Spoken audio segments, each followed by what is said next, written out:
Good evening, members of the council. Good evening, Mr. Mayor. Can I invite Councillor Stanley to lead the council in saying the Lord's Prayer? Our Father, which art in heaven, hallowed be thy name. Thy kingdom come, thy will be done, on earth as it is in heaven. Give us this day our daily bread, and forgive us our trespasses, as we forgive those who trespass against us. And lead us not into temptation, but deliver us from evil. For thine is the kingdom, the power and the glory, for ever and ever. Amen. Thank you for that. Can I ask everyone to remain standing, those of us that can, for the national anthem? God save our gracious King, long live our noble King. God save the King. Send him victorious, happy and glorious, long to reign over us. God save the King. Thank you, Ocean. Please be seated.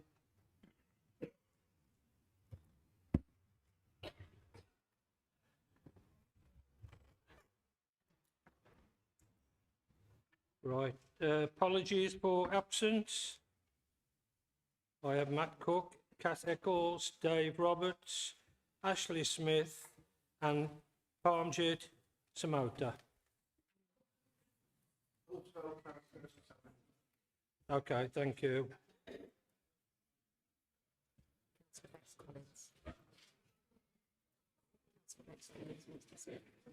All right, okay. What on?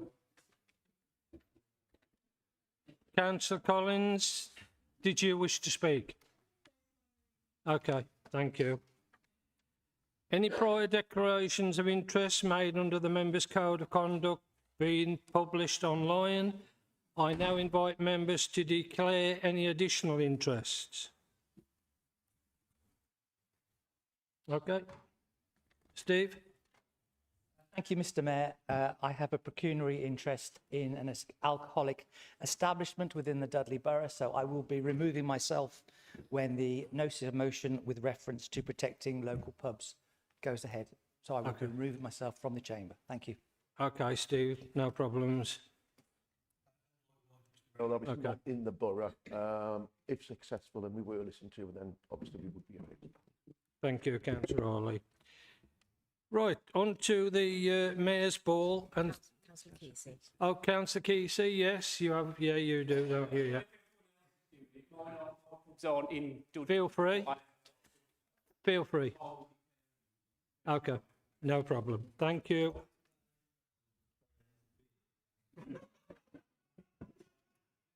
Now that's set the tone for the mood of this chamber tonight. Thank you, Councillor Phipps.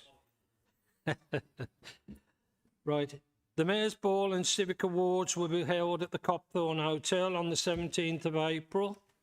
Details have now been circulated by email. Tickets can be purchased, I believe some of you already have, online, and please contact the Mayoral Services team if you have any queries upon this. I very much hope I will have the pleasure of your company, all of you. It will be lovely to see you there. And all money raised during the evening will go to my charities appeal fund. Thank you. Right, okay, we seem to have quite a lot of food left over from the fast, so if you would like to take home some food, please feel free. I think that's okay, Councillor. Yeah, that's great, thank you. Right. Building Safety and Compliance Contract. I call upon the leader. Thank you, Mr. Mayor. Mr. Mayor, members of the council, I move that the urgent decision taken by Cabinet be noted. Seconder. Yes, formally seconded, Mr Mayor. Are there any speakers on this item? Okay. All agreed? That is carried. Constitution review, I call on the leader. Mr Mayor, members of the council, I move that the recommendations in the report be approved and adopted. Thank you. Is there a seconder? Seconded, Mr Mayor. Thank you. Are there any speakers on this item? No? Okay, thank you. I call on the leader to reply. All agreed? That is carried. Pay policy statement 2026/27. I call on the leader. Thank you, Mr Mayor. Mr Mayor, members of the council, I move that the recommendation in the report be approved and adopted. Is there a seconder? Seconded, Mr Mayor. Are there any Thank you. Are there any speakers on this item? Councillor Ali?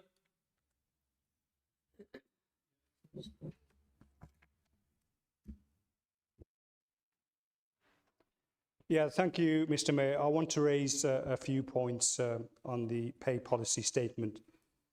As we know, and as it states in the report, this is meant to set out the principles governing the use of public funds. But right now, many residents feel angry about what those principles appear to be in practice.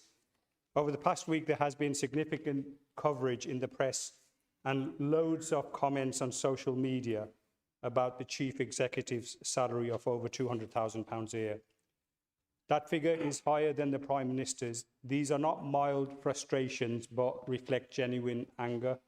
Residents are not naive. They understand that leading a large organisation like Dudley Council commands a high salary. They also accept that the chief executive's pay is broadly comparable with councils of similar size. But the question they are asking is, what are they getting for it? Is this level of salary justifiable? They see road conditions that do not improve and potholes that never seem to disappear. They see crime and antisocial behaviour rising. They see our town centres struggling. And obviously they see children's and adult social care services under pressure. And obviously we hear there is more money for roads and potholes, there's more transformation plans, more strategies, but on the ground, residents tell us that nothing appears to be changing.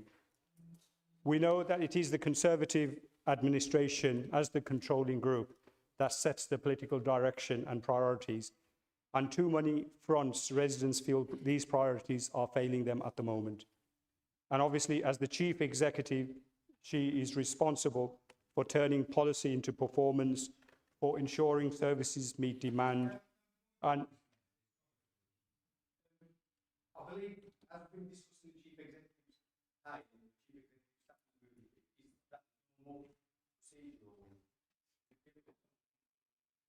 When we're speaking about the chief executive, we're speaking about the role, not necessarily the person. While we're discussing the chief executive's role.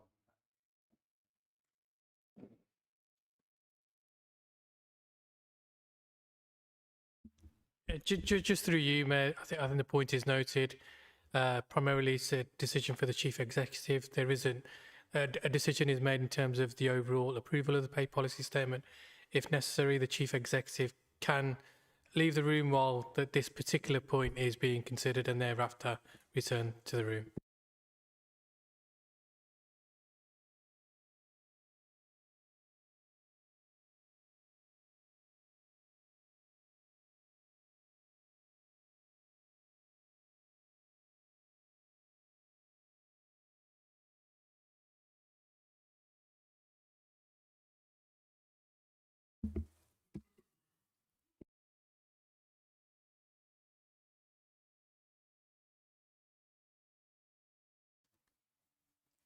Yeah, thank you, Mr. Mayor, and thanks, Councillor Edwards, for bringing that to the attention of the Mayor.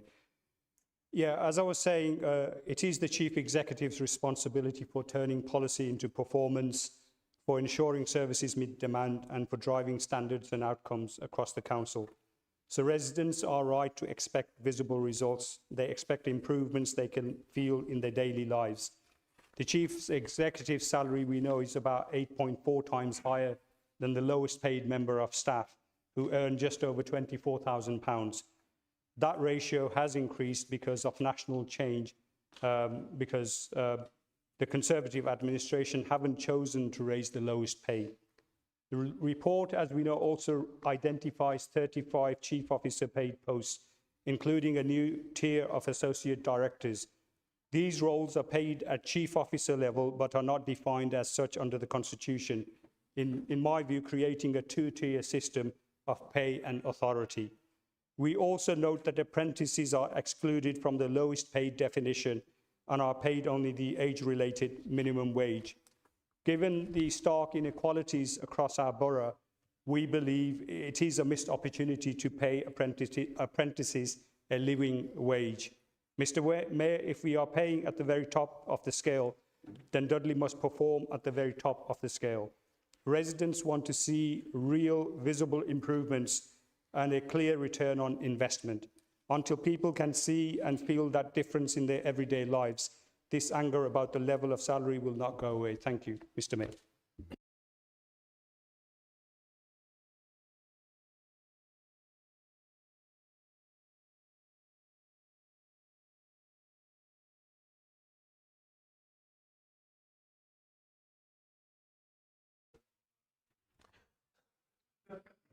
Thank you, Mr. Mayor. First of all, before I go on to the senior management and restructure overall, Councillor Ali asks, what value for money are we getting? Well, this authority was facing a 114 not so long ago, like many other councils up and down the country. And thanks to this chief executive, rebuilding a complete senior team around her, with the support of members, sometimes on a cross-party basis, sometimes not, we've transformed this borough's financial outlook. So no 114, no additional financial support. And we look at some of our near neighbours, Solihull, twice gone into government and asked for almost £70 million of additional support. We look at Worcestershire, not too far away from here, council tax increase of almost double what we did last Monday, of almost 10%. Then you've got Shropshire, over £100 million of additional support. Now, that isn't money that they give away. It's money you've got to pay back at some point. And under this chief exec and this senior team, we've steered away from any additional support and larger than expected council tax increases. Now, we took that review of the senior management structure, and it has successfully delivered the change that we required over the last 12 months. And governance has been strengthened. And that's one of the things Councillor Ali constantly criticises for, that lack of governance. This new senior team provides clarity, provides more strengthened governance. Regular meetings take place between all the statutory officers and the chief exec, maintains direct and constructive engagement with them. They bring cabinet, shadow cabinet, and group leaders whenever requested. And importantly, because on about the cost of additional officers in this council, this change in the senior team has delivered more than £1 million worth in savings. More than £1 million. And I'd remind members that last year, the opposition's proposals would have reduced the capacity of that senior team. In contrast, we've implemented everything that our external auditors wanted, including making the monitoring officer at director level, which is one of their key recommendations. And overall, this pay policy reflects a workforce and leadership model that is more efficient, better equipped to deliver, and focused on the long-term transformation and regeneration of our borough. Because only having that right team in place, that we get the transformation right, it won't be cuts to services that save our financial skins in the future. It will be having a good transformation model that delivers real change and saves lots of money that we can plough back into those frontline services. And this senior team, Mr. Mayor, can deliver that. Agreed? Aye. That is carried. Yeah, can we, bring Valvinder back in?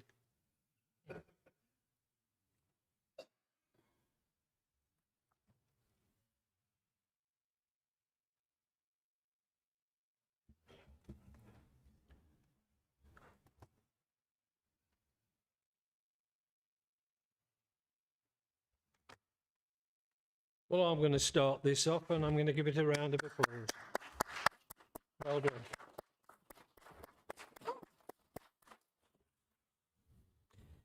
Can I remind members that maximum time allowed to deal with all notices and motions at this meeting is 30 minutes.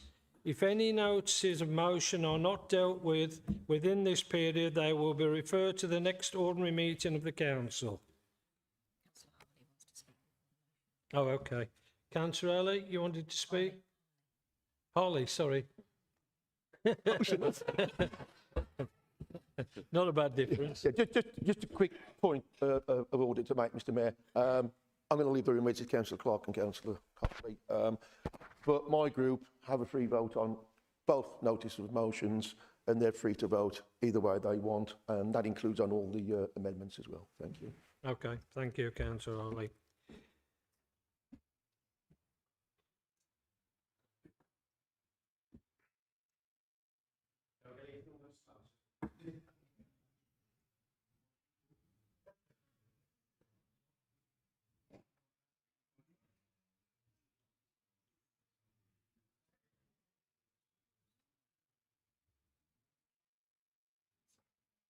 Is Councillor Kesey okay?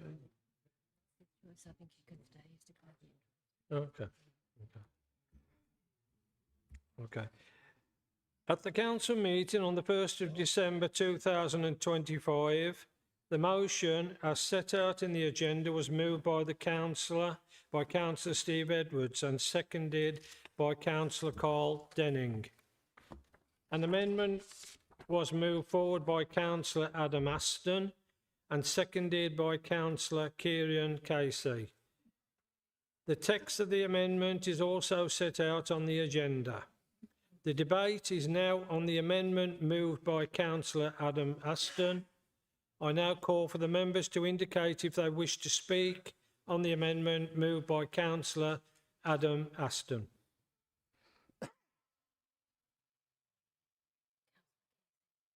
Councillor Kesey.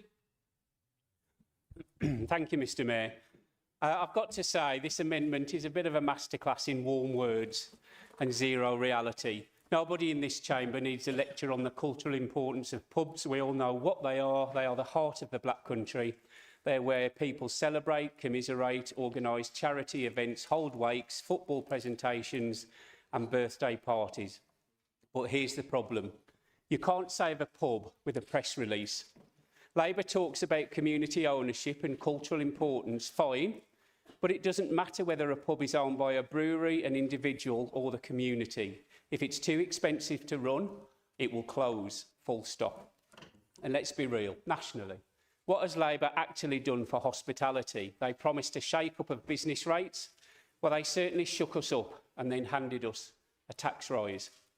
They've reduced the employer's national insurance threshold and increased the rate. That means pubs who employ young people in huge numbers now pay more tax on every single job. Think about that. Hospitality is one of the biggest employers of under 25s, students, apprentices, young people getting their first step on the ladder, and Labour's answer is to make it more expensive to hire them. It's one of the most anti-work, anti-young person policies I've seen in years. And then we're told this amendment is about protecting local employment. Well, you don't protect jobs by taxing them. You don't save pubs by increasing their overheads, and you don't support independent breweries by piling on extra costs. The amendment talks about leadership and devolved powers, but leadership would mean reducing the burdens on pubs now, not promising another strategy document in 12 months' time, another report, another framework, another consultations. Publicans don't need paperwork, they need lower costs. Energy bills are high, wages are up, national insurance is up, business rates are up, supply costs are up, and footfall is fragile. So forgive me if I'm not convinced that reclassifying pubs as cultural assets will magically pay their electricity bill. This amendment is kind of irrelevant to the core issue. Ownership model doesn't fix unsustainable economics. If we really want to support pubs, we should be calling for lower business rates, a reversal of the national insurance raid on jobs, sensible tax policy that encourages employment and genuine support for hospitality, not virtue signalling about assets of community value. Pubs don't close because they lack cultural status. They close because governments make them unaffordable to run. Let's deal with the real problem, not wrap it in warm words and hope nobody notices the tax rises behind it. Thank you, Mr. Mayor. Easy. I now call on any members to indicate if they wish to speak on the amendment. No more people to speak? Okay. Okay. Councillor Steve Edwards, do you wish to come in and you have the right, exercise the right of reply? Yeah, thank you. I'll only be quick. Unfortunately, I think this amendment probably makes the motion a lot weaker. And like Councillor Kesey said, it is a lot of warm words. I ain't really here to play the politics on it, to be fair. We know it's been bad from all sides for a number of years. I just think we should be here to offer the best we can for the community and for the pub industry. So I will not be voting with the amendment. Thanks. Thank you. I will now put the amendment to the vote for clarity. Members are voting on the amendment moved by Councillor Adam Aston.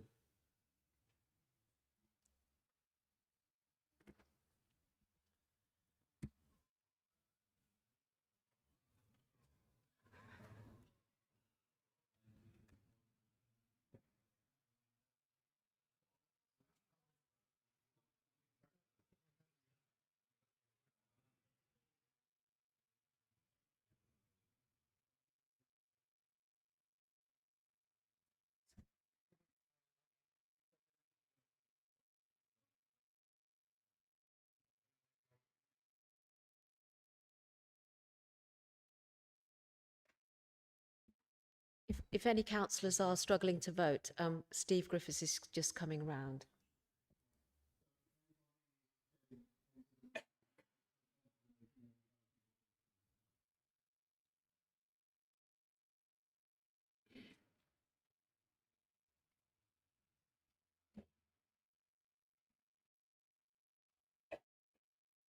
Okay.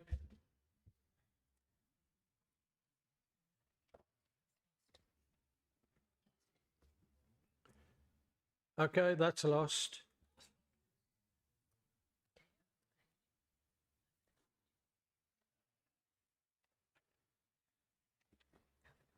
Oh.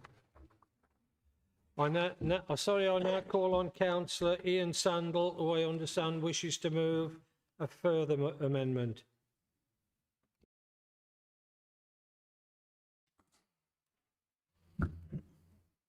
Mr Mayor, fellow colleagues, please excuse me, this is the first time I've stood up in this chamber, so, you know, there's a bit of nerves going on. But I do promise to keep this shorter than the queue at the bar at the last orders. This amendment is not about nostalgia. It's not about party politics. It's about what kind of community we want to build and sustain across Dudley's Borough. Nationally, the pace of pub loss should give us all a pause for thought, because we can all recite pubs that are no longer in our wards. Let's do some numbers. So in 2024, 1,062 pubs were lost. These figures from the Morning Advertiser backed up by CAMRA, the Campaign for Real Ale. And a staggering 303 pubs in England and Wales closed in the first 3 months of 2025 alone, with a further 46 converted into convenience stores or housing. Of those, 194 were permanently lost to demolition or conversion, with 14 pubs specifically demolished for new housing. CAMRA have also highlighted over 30 pubs in 2 years that were illegally converted or demolished without proper planning permission. To be honest, much like the Black Country's own Crooked House that I have spent 2.5 years vehemently campaigning for its return, is just one reminder that clear safeguarding and clarity in this system must matter. Whilst markets evolve and not every pub can or should be preserved, Once a pub is demolished or permanently converted, that change is never reversed. Closer to home, we have all seen pubs that we know, we love, we remember, struggle and disappear.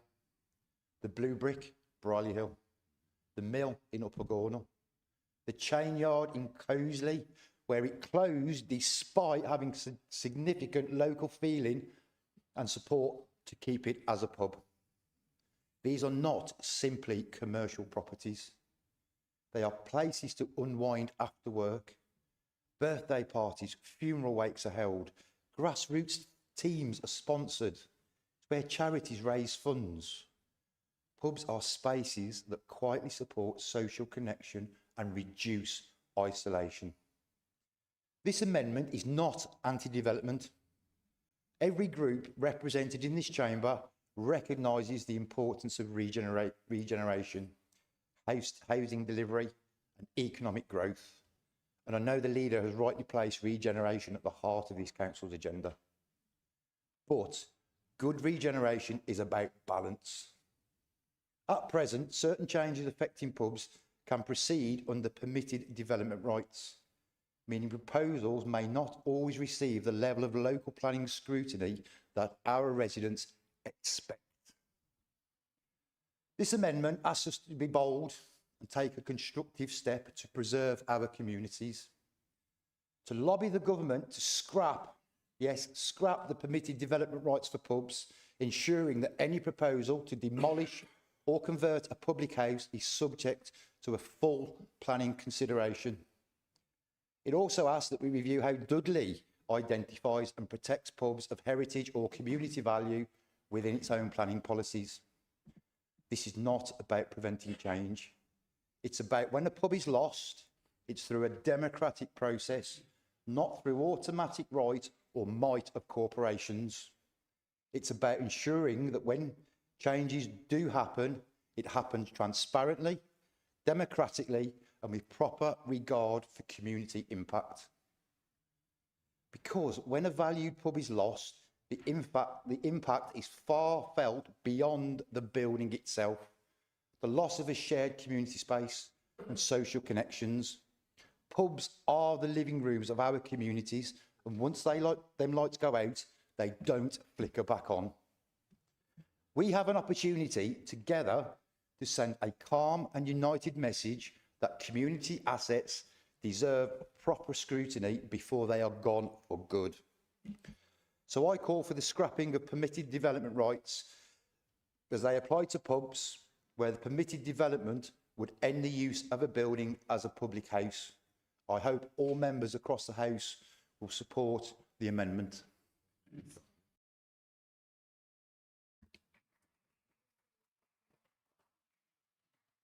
Is the amendment seconded? Yes, Mr Mayor. Thank you, Councillor Bradley. I now call on members to indicate if they wish to speak on the amendment moved by Councillor Ian Sandal. Councillor Kesey. Thank you, Mr Mayor. Apologies if I'm being a bit repetitive tonight. I understand the intention behind this amendment. Nobody wants to see viable pubs lost to inappropriate development, and nobody wants to see a thriving community local suddenly become flats without proper scrutiny. But we need to tread carefully here. Permitted development rights are not some loophole designed to attack pubs. They exist to reduce bureaucracy and allow reasonable change of use where buildings are no longer economically viable in their current form. And that word matters, viable. If a pub is trading well, if it is profitable, if it is genuinely serving its community, there are already planning protections available, including assets of community value status, which can trigger safeguards and allow communities time to bid. But if a pub has been losing money for years, if it cannot pay its bills, if it cannot attract customers, what exactly are we protecting by scrapping permitted development rights? We cannot legislate a business into profitability. Blocking change of use does not magically create customers. All this amendment risks doing is leaving empty buildings boarded up for the longer, deteriorating, attracting vandalism and becoming a burden on the neighbourhood. And let's be honest, sometimes a building genuinely is no longer viable as a pub. Demographics shift, footfall changes, drinking patterns evolve. Younger generations socialise differently. The solution is not to remove flexibility from the planning system. The real solution, as we've already said, is to address the economic pressures that are closing pubs in the first place: taxation, energy costs and national insurance. Take the Crooked House. How wonderful it would be if the site had been a thriving pub, but we mourn the loss of the treasured building, not the pub it could have and may have continued in a different role. But if we fix viability, we don't need to fear change of use. If we don't fix viability, scrapping permitted development rights is simply delaying the inevitable. I would also caution that removing permitted development rights wholesale could create unintended consequences, increasing bureaucracy, legal challenges and costs for property owners, including small landlords. So while I appreciate the intention, I'm not convinced this amendment addresses the root cause of pub closures. Protecting pubs means making them economically sustainable, not trapping buildings in uses that no longer work. Thank you, Mr. Mayor. Thank you, Councillor Kesey. I now call on Councillor Adam Aston. Thank you, Mr. Mayor. Much like Councillor Phipps, although I'd like to consider myself a pub expert, I'm certainly not a planning expert, and I've never sat on the planning committee. But just for the sake of clarification, I understand permitted development rights were almost entirely removed from pubs back in 2017, so they can't easily be turned into something else without a full change of use planning permission via the usual planning process.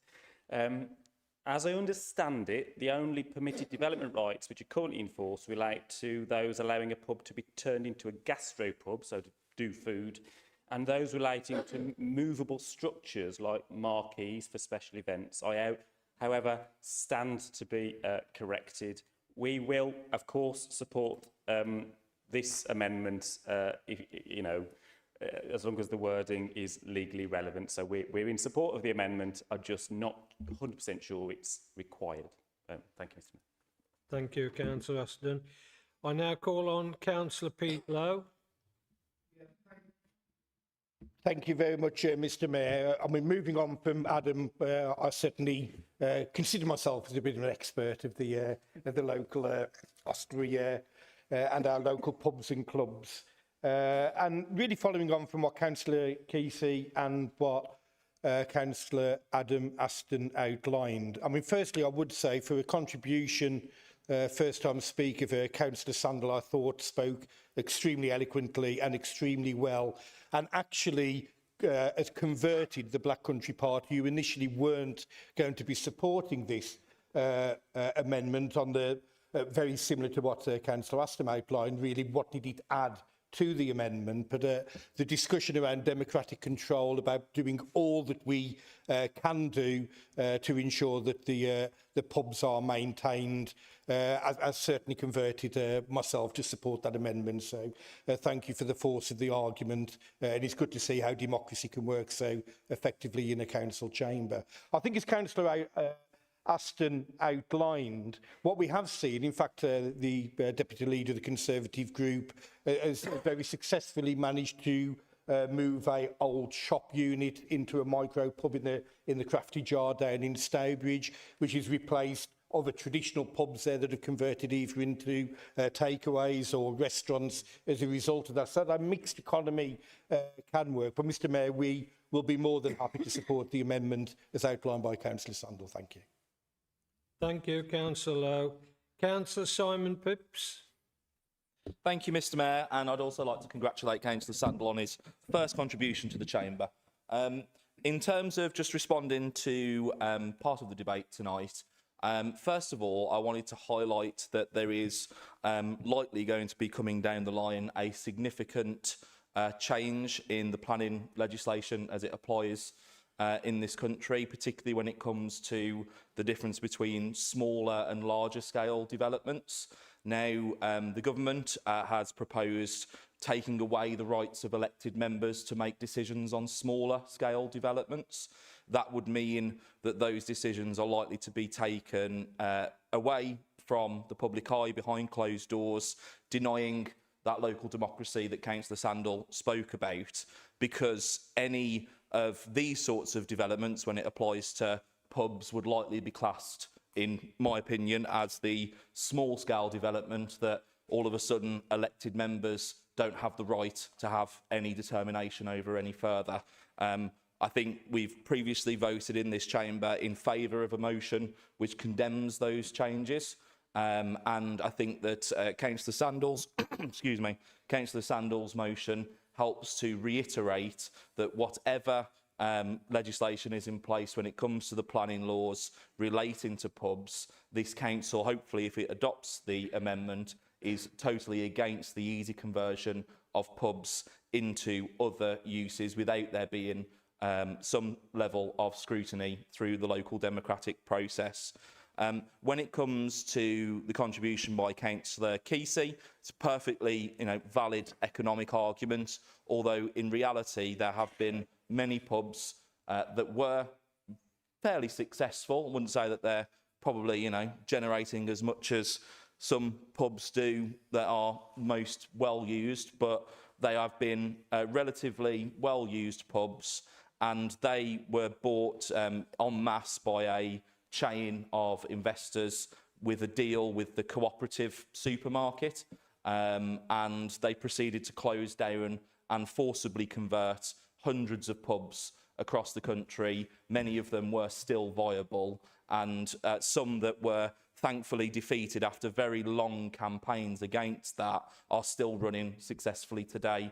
So whilst if that was the case in all situations that Councillor Kesey said, that would be a perfectly valid argument. I don't think that is the case in every situation. And so having there be additional scrutiny to a decision to convert a pub into another usage would not massively disadvantage anybody, and it would give everybody the opportunity to make sure that we can try and do our very best to keep those viable pubs open and in service to the community.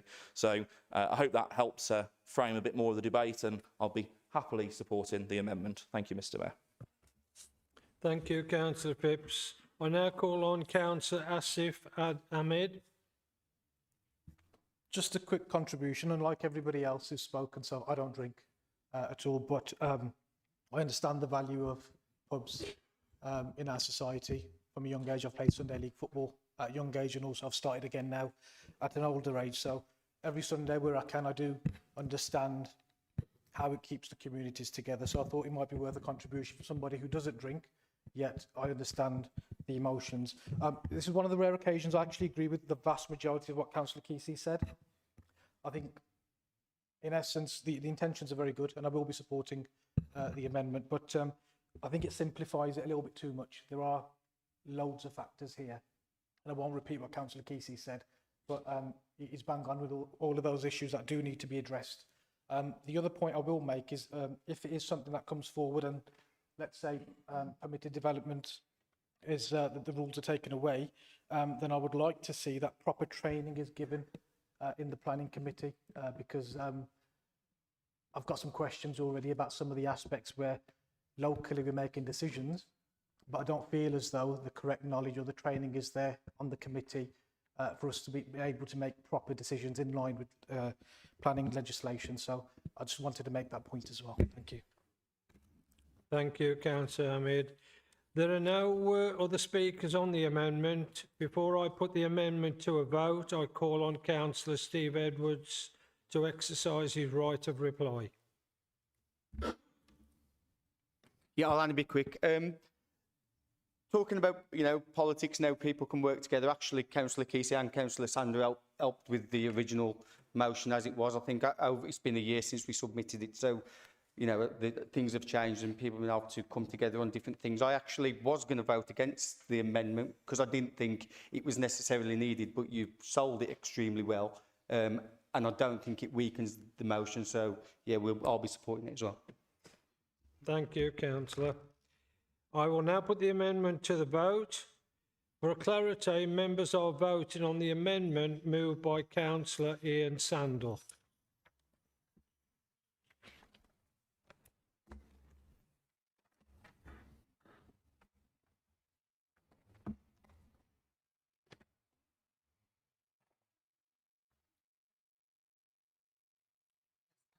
That's carried. I now call on any speakers on the original or the substantive motion.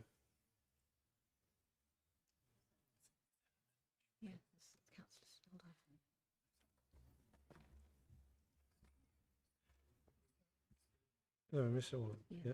Okay. Yeah. I now call on Councillor Sean Kesey, who I understand wishes to move a further amendment.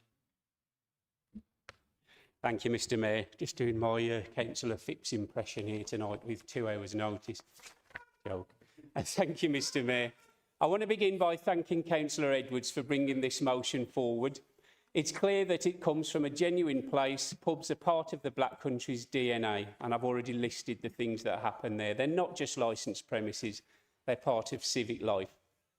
And the statistics are deeply concerning. Hundreds of closures nationally, thousands of jobs lost, and the West Midlands is one of the hardest hit regions. So yes, we must do better. But I think we need to be honest. It doesn't matter whether a pub is owned, as I've said, by a brewery or an independent or a microbrewery or a community. If it can't turn a profit, it will close. No ownership model fixes unsustainable economies. The British Beer and Pub Association has been clear. Profits are being wiped out by sky-high bills, energy costs, supply costs, wage pressures and relentless taxation. You cannot declare a pub culturally important and expect that to pay the electricity bill. Now, I support this motion, recognising pubs as culturally significant, promoting assets of community value status and examining discretionary rate relief. Those are reasonable local tools. But if we're serious about protecting pubs, we must also address the structural pressures that are crushing them. That's why I'll be moving an amendment this evening. Not to undermine the motion, but to strengthen it. Because if we're going to write to government, let's ask for measures that would genuinely make a difference. My amendment would urge the government to introduce targeted economic support for the hospitality sector, including a temporary reduction in VAT for hospitality to 10%, creating fairer competition between pubs and supermarkets, and encouraging people back into local venues. A 10% reduction in beer duty to support British brewers and ease cost pressures throughout the supply chain. A reconsideration of the recent increases to employers' national insurance as they apply to hospitality businesses, particularly given this sector employs a high proportion of younger and part-time workers. And a phased reform of business rates over a period, prioritising pubs and independent hospitality venues most at risk, with the long-term aim of reducing the structural burden business rates place on community pubs. These are practical measures. They deal with the economics because the reality is simple. If pubs are profitable, they survive. If they're not, no amount of classification, listing or warm words will prevent closure. Local government has limited levers, but we do have a voice. So let's use it properly. Let's support this motion. Let's recognise the cultural importance of our pubs, but let's also send a clear message to government that without meaningful financial reform, we will continue to see closures regardless of ownership model. If we're serious about protecting local pubs, we must make them economically viable again. That's the difference between symbolism and survival. I move my amendment. Thank you, Mr Mayor. Is there a seconder? Formally seconded, Mr Mayor. Thank you. I'm now conscious that this is the second meeting that this motion is being considered. On this missed basis, I would wish to move the question, sorry, I can't read the right. Move the question is put on both the amendment and substantive motion. I now call on members. Is there a second? Is there a seconder?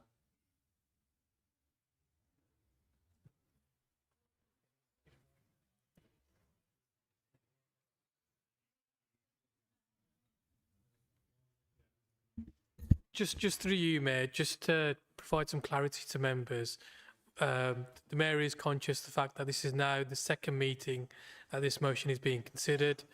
We are now moving to the period where we will now need to close motions because 30 minutes are up. So the Mayor is putting forward that the question be put. That will be both in with regard to the amendment in the first place and thereafter the substantive motion. So the Mayor has a seconder, so we will now move to a vote. Sorry.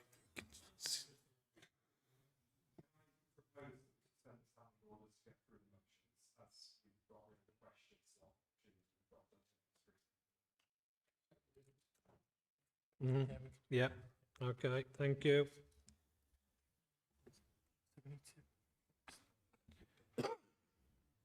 So again, just through you, Mr. Mayor, so we now have a motion to suspend standing orders in respect to the 30-minute allocation for motions.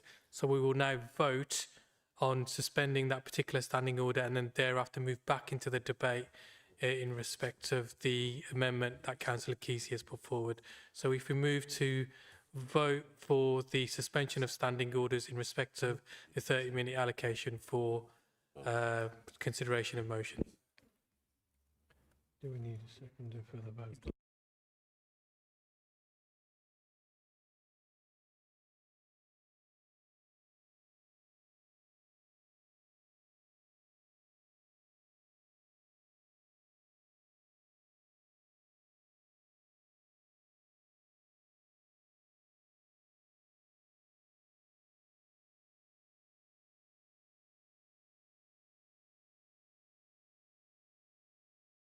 Okay. It's passed. That is passed.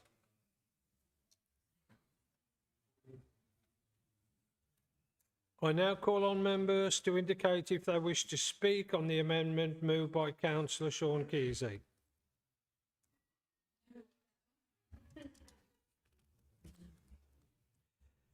There are no other speakers on the amendment. Before I put the amendment to the vote, I call on Councillor Steve Edwards to exercise his right of reply. Yeah, thank you. I'm unsure as to whether actually the vote where it was called and then seconded to just club this as one vote on the motion has now been overruled, or whether we're doing the motion then going to the vote. Is that... So it's getting confusing. So anyway, so if we stick to where we was, I'm actually standing to support Councillor Kesey's motion. Like I say, he helped, amendment, sorry. He helped with the writing as Councillor Sandal did way back when. I think what it's calling for is very good, and we all want to hold the government to account, whether we're in government or the party of government or whatever. So yeah, it gets my support. Just through you, Mr. Mayor, so we will now move to the vote on the amendment put forward by Councillor Kesey.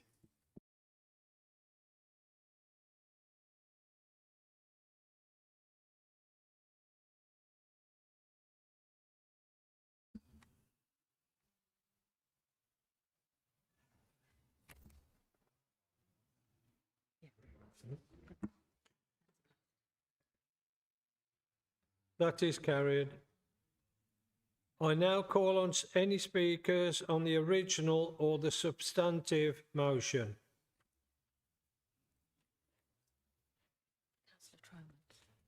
Councillor Tromans?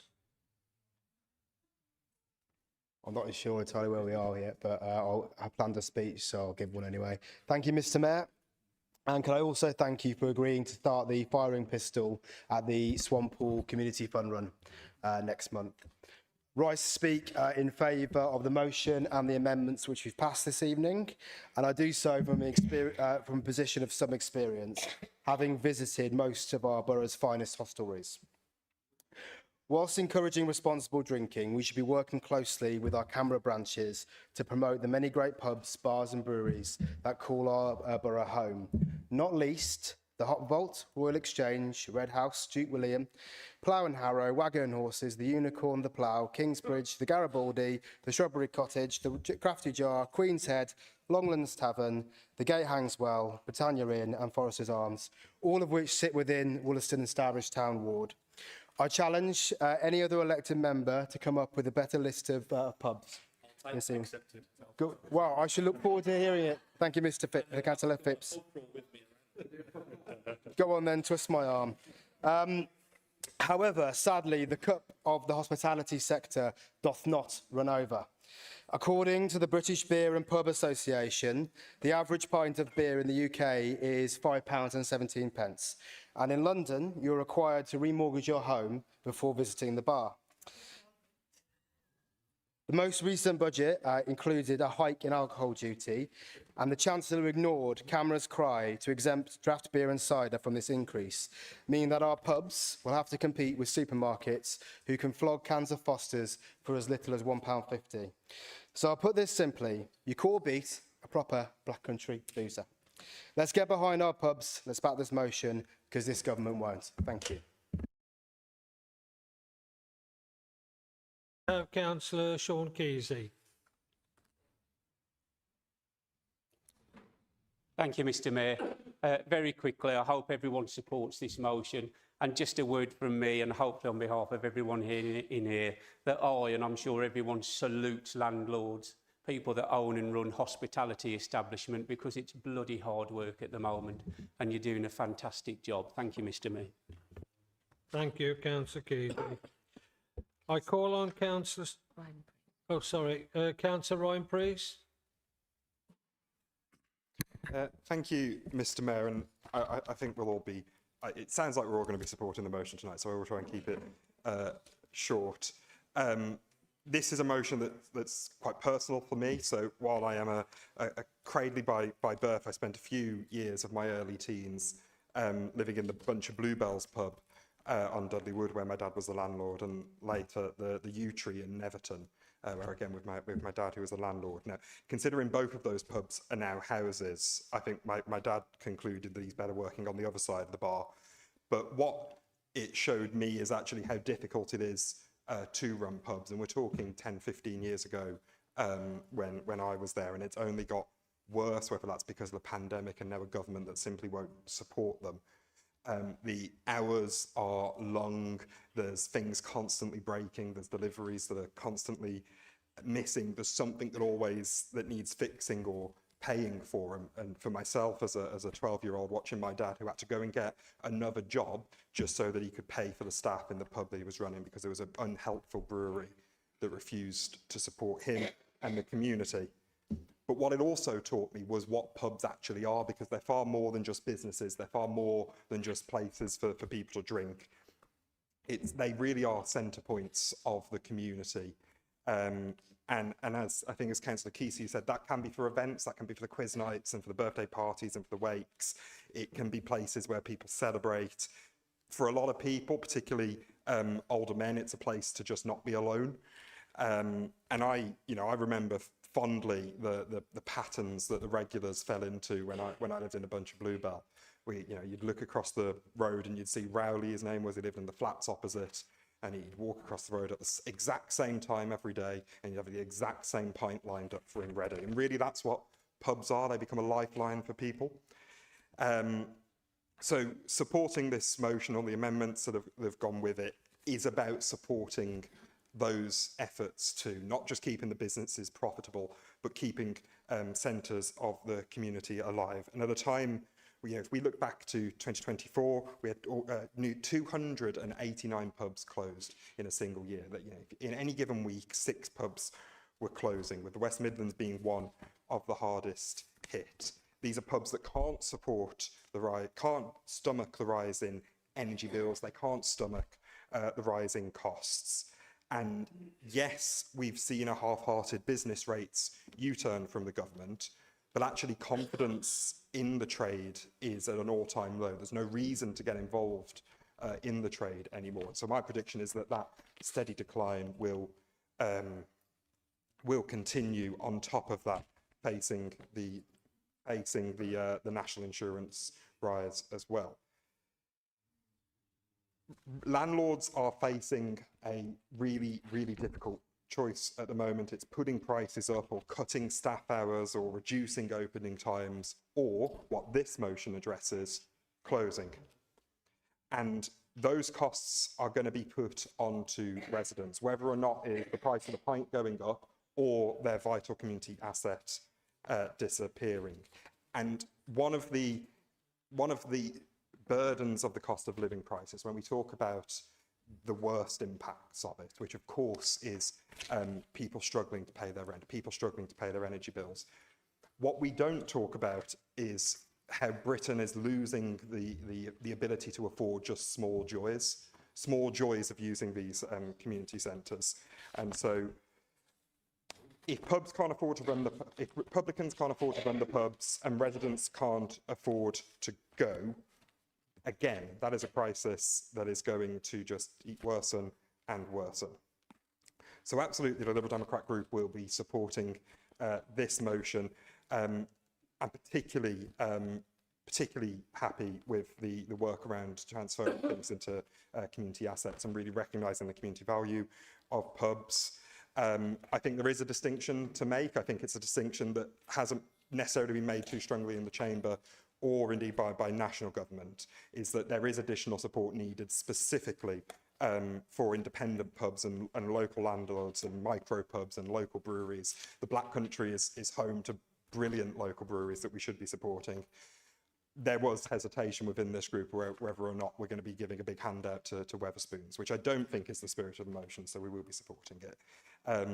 And I can't remember who said it, but just to repeat the line that once these pubs disappear, they really are gone. So I'm out of time, so thank you, and we'll support the motion.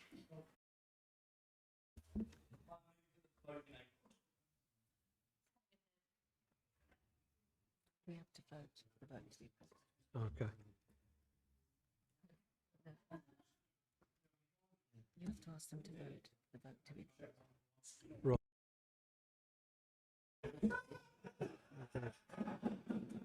Before we vote on the motions. Okay, yeah. Okay, can we now go to the vote? Put the vote to be put. Put the vote to be put.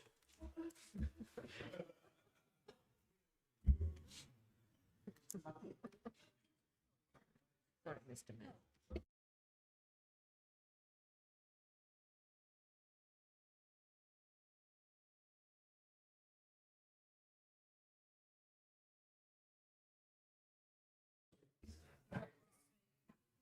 That is passed.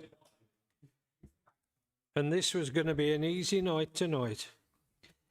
Right. That is passed. That is passed. Okay, that is passed. Thank you for that. I now call on Councillor Steve Edwards to reply to the debate on the original or substantive motion. I am going to stand up. No, just quickly, I mean, that's how politics should work, wouldn't it? Every party in here, every religion, every different religions here are all saying they're going to vote for this motion. We've got non-drinkers standing up saying actually they support certain motions. Before this event tonight, we've all gathered in committee room 2 to break the fast for Ramadan or for Lent if Christians are suffering it. That's probably right as well, isn't it? You know, celebrating it. So I think working together, all the motions here have actually made this a lot stronger, stronger than the one I wrote by myself. So I think, you know, you deserve no LGBT, but yes. Hopefully everybody does support it, because I do think the final motion now makes it a lot more stronger than what it was, and I think pubs need a break, so yeah. Okay, the motion will now be put to vote. You do. Aye. Just say aye. Aye. Aye, aye. That is passed. That is carried, thank you. I now call on Councillor Caroline Reid to move the motion in her name as set out on the agenda. Councillor Reid. Thank you, Mr. Mayor. I'm putting forward this motion because I believe we have a duty to protect children's health, ensure parents are properly informed. Recent research published in Archives of Diseases in Childhood earlier this year found 21 cases of young children aged 2 to 7 who had become seriously unwell after drinking slush ice drinks containing glycerol, also known as E422. Glycerol is used in these drinks to stop them from freezing solid, but small children, it can be harmful. They simply can't metabolise it in the same way as adults can. Reported symptoms include nausea, dizziness, confusion and very low blood sugar. Some children even require emergency treatment. The Food Standard Agency already advised that children under 4 shouldn't have these drinks, and new evidence suggests that the warning should apply to all children under 7. That's why I'm asking that Dudley Council writes to the Secretary of State to urge them to introduce legislation that would require all outlets selling slush drinks to display clear warning notices, stating that these products contain glycerol and are not suitable for children under 7. We are not advocating banning slush drinks. We are just seeking to ensure that parents and carers have the right information to keep their children safe. This is a small, simple step that could prevent real harm, and I hope members will join me in supporting this motion. Thank you, Mr. Mayor.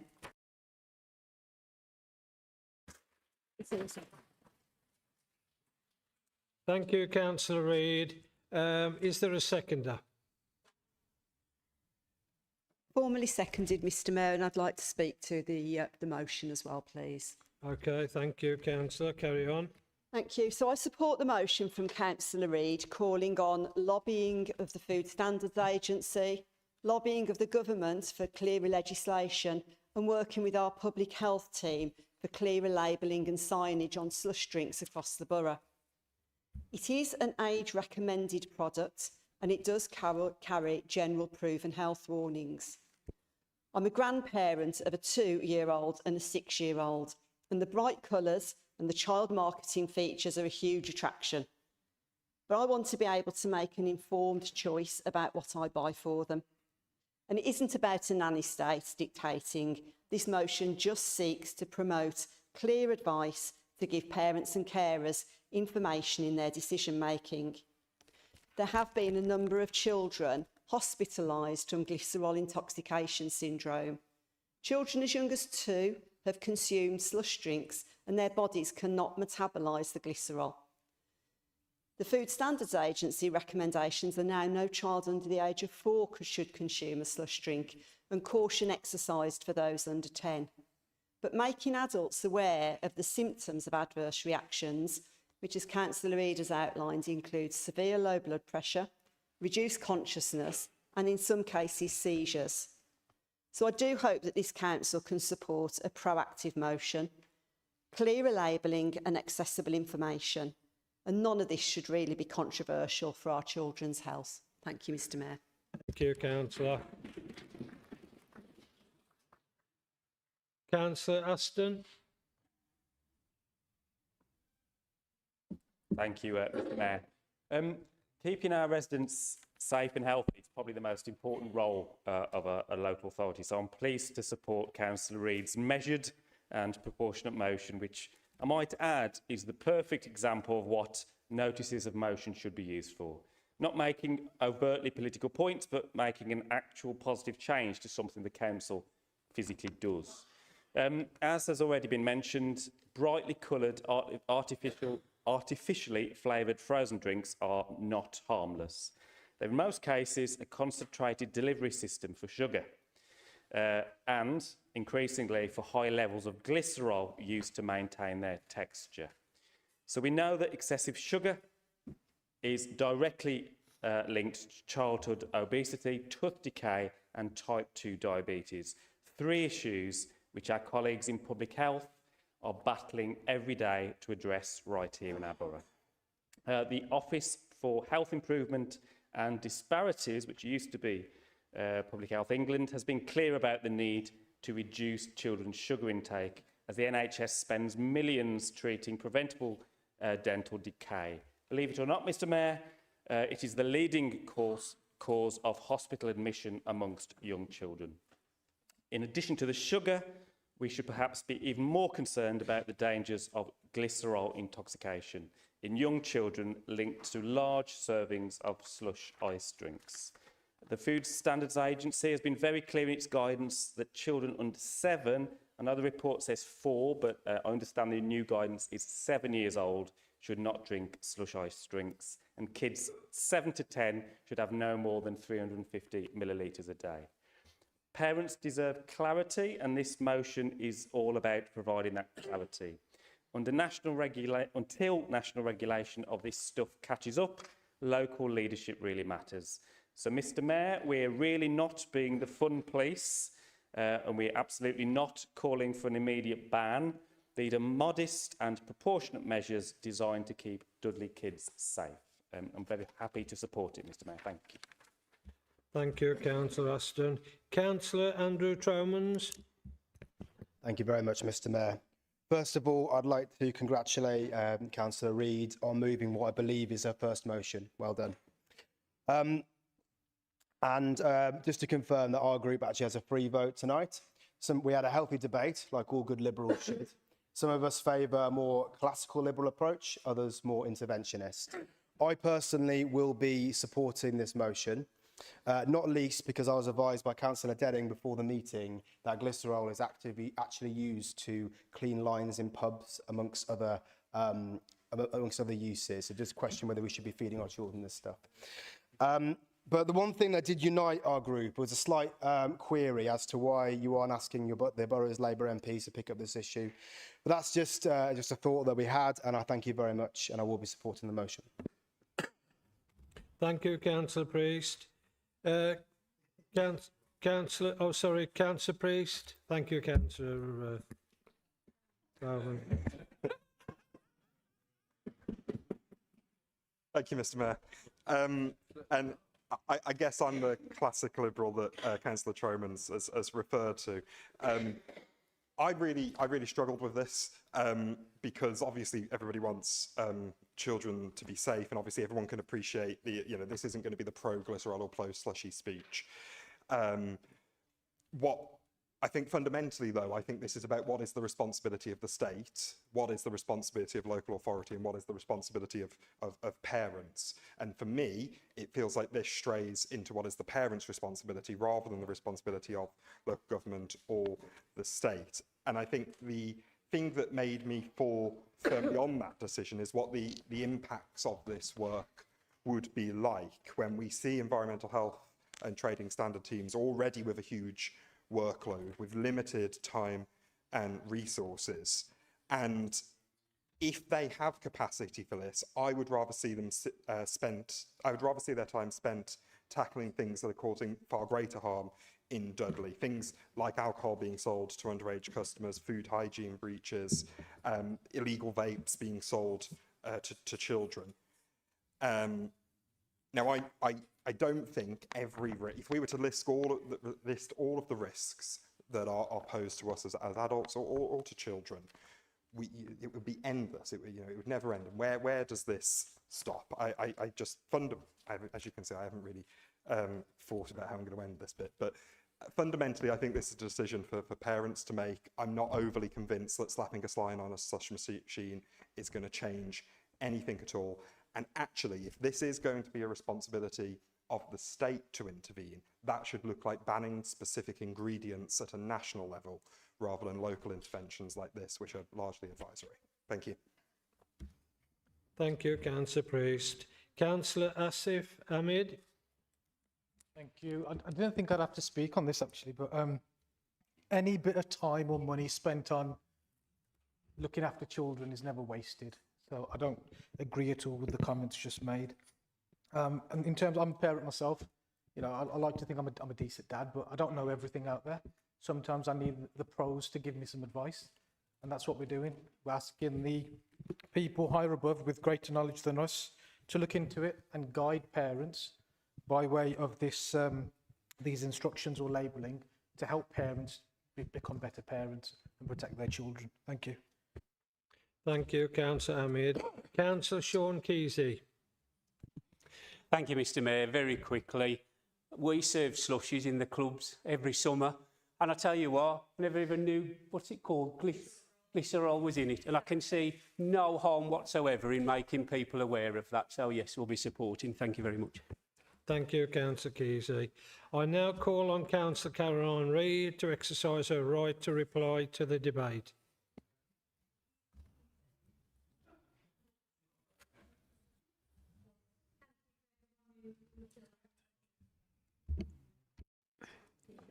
Okay, yes, thank you for everyone with my first motion. I have actually been working on this since last year, and I've gone around so many premises and there was no information, especially around Dudley, the chip shops, the paper shops.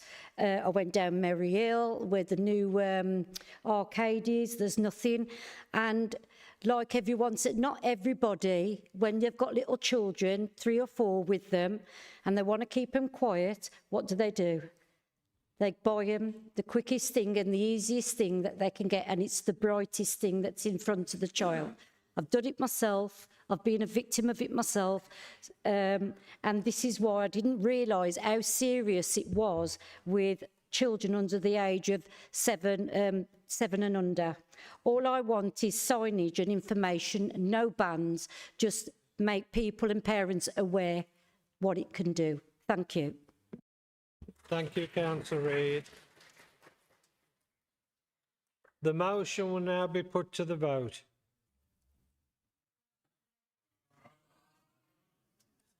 Thank you, that is carried. We need to say that. I understand, oh sorry, opposition to the introduction of mandatory digital ID. I understand that Councillor Sean Keesey has withdrawn his motion. Thank you, Mr Mayor. Yeah, as the government saw sense and withdrew this ridiculous idea of mandatory digital ID, this became superfluous. So yes, I've withdrawn it. Thank you. Thank you, Councillor Keesey. Questions now from members under Council Procedure Rule 11. Following consultation with the Leader of the Council and the Leader of the main opposition groups, it's proposed that the question time session is postponed until the next ordinary meeting of the Council on the 13th of April. Does the Council agree? That's probably because you all want to get out. Urgent business. If there is no urgent business, so that concludes this meeting of the Council. Thank you all.